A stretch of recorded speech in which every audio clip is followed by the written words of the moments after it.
The universe is vast. There's one planet that we know has life on it, and we are a dominant species on that planet, really influential. And the only thing really that matters is how we use our time.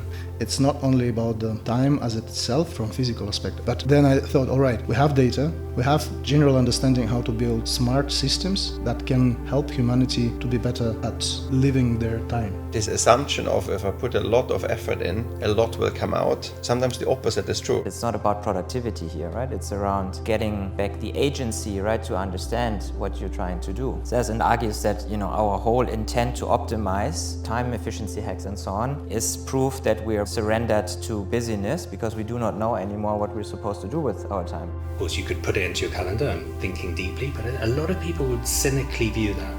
Are you really thinking deeply, or are you just having a nice, relaxing hour? And if you're really thinking deeply, like they then want to say, okay, well, what were your deep thoughts that came from it? Thinking deeply doesn't necessarily work like that. You didn't know that Rebecca was a hologram. One of the most common questions I'll get from executives is they know their employees are producing work at similar qualities as before AI. They know they're using AI. They don't know where the time savings is going. Do you go and enjoy that coffee and you enjoy that this work is happening anyway? Or do you have 3 screens where you work with the next agent on the next thing and you work on, and then it's 2:00 at night, which I think a lot of people are experiencing. Very often we default to very easy uses of time, often on our phones, instead of doing things that we know would make us feel better in the long term, be better for society. And this is for me exactly what linking your use of time to intention. If you carve out a little bit of space and time to think about what your intentions are and connect with your intentions, and then you can make some sort of a plan to actually see them through and do them and feel better about yourself as a human being. A lot of time people start booking time for being like a quality time, focus time.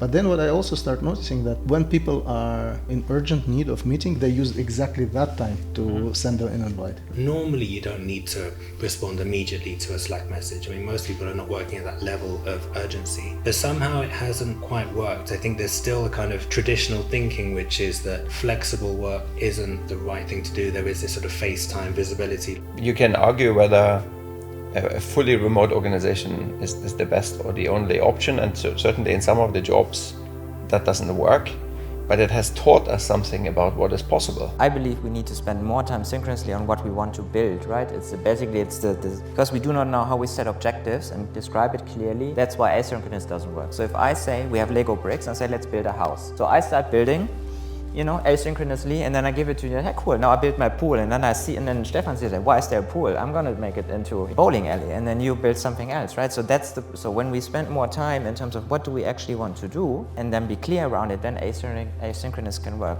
We as social animals, we always tend to think about our time, not as like our individual time, but subconsciously we just transition to collaboration mode, how we spend time. You see these watches now, or these systems that say your biological age versus how old you are. Wouldn't it be cool to have something like that for time? You've been 30 years in that measurement on this planet. Have you lived your life, or has it felt like 50, or has it felt like 10? How do we embrace culture and embrace differences to help us actually become a better version of ourselves? Anyone watching this, you can do that in your team tomorrow. That's a really practical step. You don't need to change a big culture or anything. You can just have a conversation in the team. Suggest that you have a conversation about this is what's good for me and what's not. And then also people feel more comfortable then that, especially more junior people. The moment that people realize that they want to work together, they basically turn themselves into this planning agent, if you would like, right? The strong intent, okay, what tool, all right, Doodle, tack, set up the meetings and invite them, then it's ready. And I think for me, the quest now forward is to bring in further perspectives from art. Where can we connect experiments with organizations, use that to bring out designs, because I think that's where the magic will happen, and where we're obviously super open. If anybody wants to join this quest, we need partners, we need support, because I think the most effective way for us to act is to be this hub melting pot. That's why we also said it's a think tank, but also a do tank. Right? We want to actually activate and support others to be part of this journey.